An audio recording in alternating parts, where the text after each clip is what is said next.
With Disney's purchase of the Star Wars franchise, the expanded universe is no longer considered canon. SW fans of Reddit, what part of the EU you consider to be the greatest loss? The Republic Commandos series. I miss the boys and the nulls. The extensive information on Darth Vader's suit. He couldn't get boots that fit.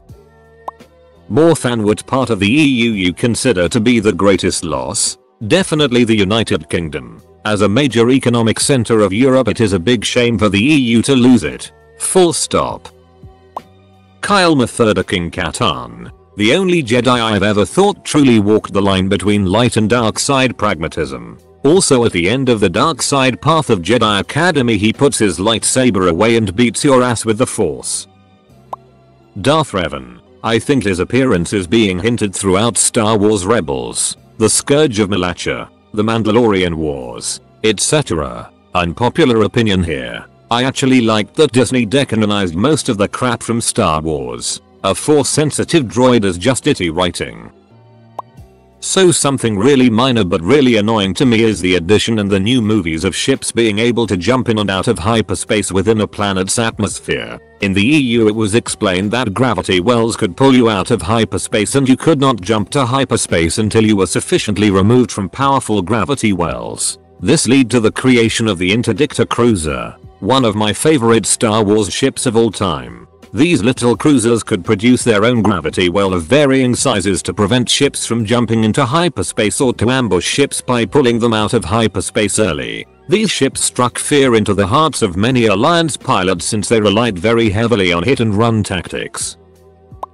Not so much a loss, but just something they need to match. They got really creative in a lot of the books with doing twists on force wielding that I liked. Like this one dude named Corran Horn. He couldn't do telekinetic, but he could mind trick people like no other. For his tryout thing at Luke's academy, he tricks a group of Jedi, including Luke, into thinking he's lifting this huge boulder out of the ground when really it hasn't moved at all. And Luke just ends up being an epic badass. There's one time where he's flying the Millennium Falcon by himself, which is impressive on its own. But then he starts using the Force to use those ducking man turrets to fight off enemy fighters while he's flying the thing. So to me, Disney needs to match that it in the movies. I need some Luke being a Methodica and wrecking folks with some next level Force it, or I may never be happy again.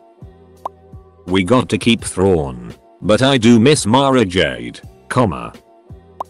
the fact that it took being crushed by a moon to kill Chewie. The Darth Plagueis novel. Some of it survived in the Tarkin novel but most of it is gone. It explains so much about Palpatine and how the idea of the Empire came. Mostly the stuff about Outbound Flight, Darth Revan and Grand Admiral Thrawn. I hope they bring something back. Thank you for your replies. Going to check out both Rebels and Clone Wars.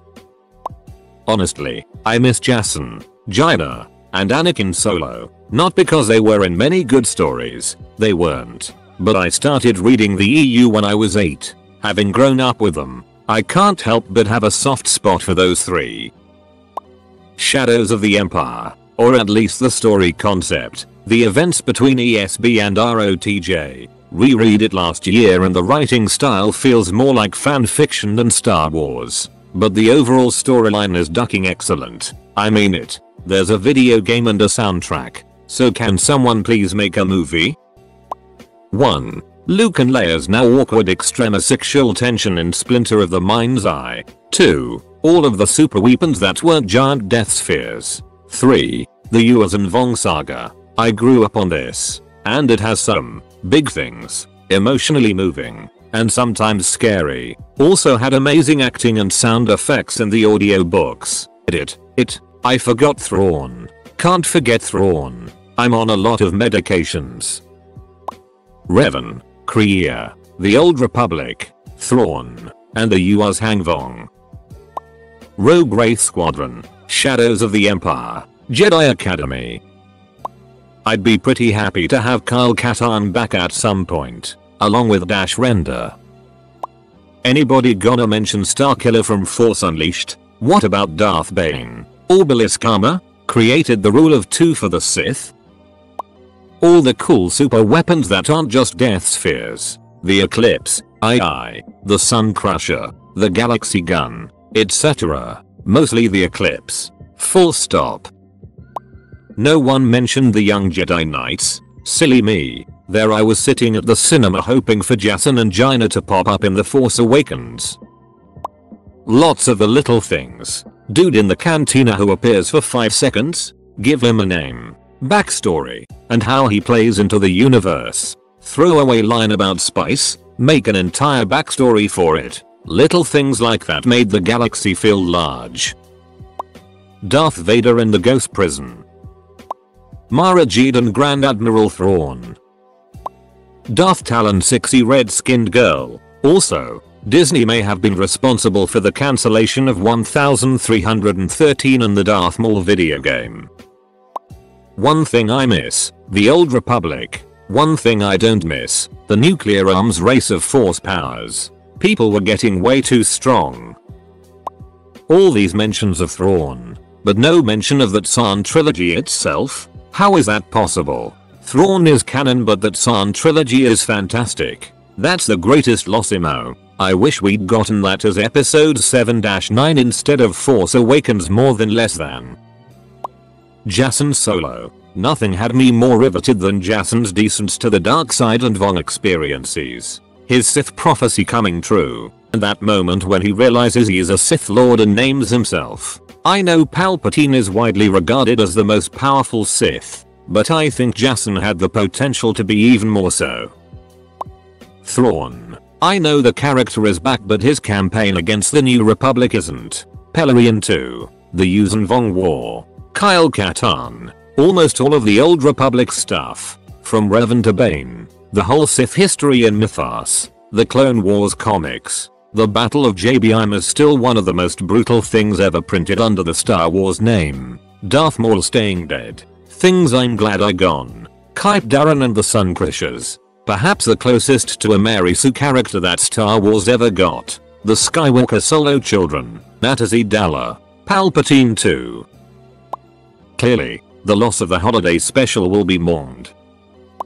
There were some really cool Darksiders. I'm hoping that Revan, Nihilus and Starkiller return at some point. Stackpole's Rogue Squadron books and their follow-up, Wraith Squadron. I still wonder what limb I'd be willing to live without so I can send it to LucasArts with a note politely asking for them to have Stackpole come write a television series based on it. I liked the concept of the US Gang Vong and that a species could cut itself off from the Force. I haven't finished the series yet, partly because I'm reading a different set of sci-fi books and the other part because I love Anakin Solo and I know what happens. The X-Wing series. They were everything I ever wanted from Star Wars. Lots of space battles, zany schemes, entertaining and engaging characters, great villains, a slightly grittier look at the universe while still being fun adventures. More X-Wings than you could shake a yoke at. The Alston books were my favorites. The Wraith trilogy and Starfighters of Aduma. I think the new canon is going to be extremely hard pressed to come up something I enjoyed as much as those stories. Rogue One came close, but couldn't get the characters fleshed out enough for me. Other than that, there's a lot of the games. The Jedi Knight series and the X-Wing games were basically my childhood, and the reason I love Star Wars. There's KOTOR, naturally, and its sequel, and there's the Thrawn trilogy, of course. Still a great series. I'd throw out Tales of the Jedi and Jedi 2. Edit. Guys, I watch Rebels. I know Thrawn himself is canon again. You don't need to keep telling me. It's the trilogy itself, the stories, that I miss. More than the character. The Rebels adaptation is decent, but without the context provided by the events of the trilogy. I think Thrawn is a weaker character.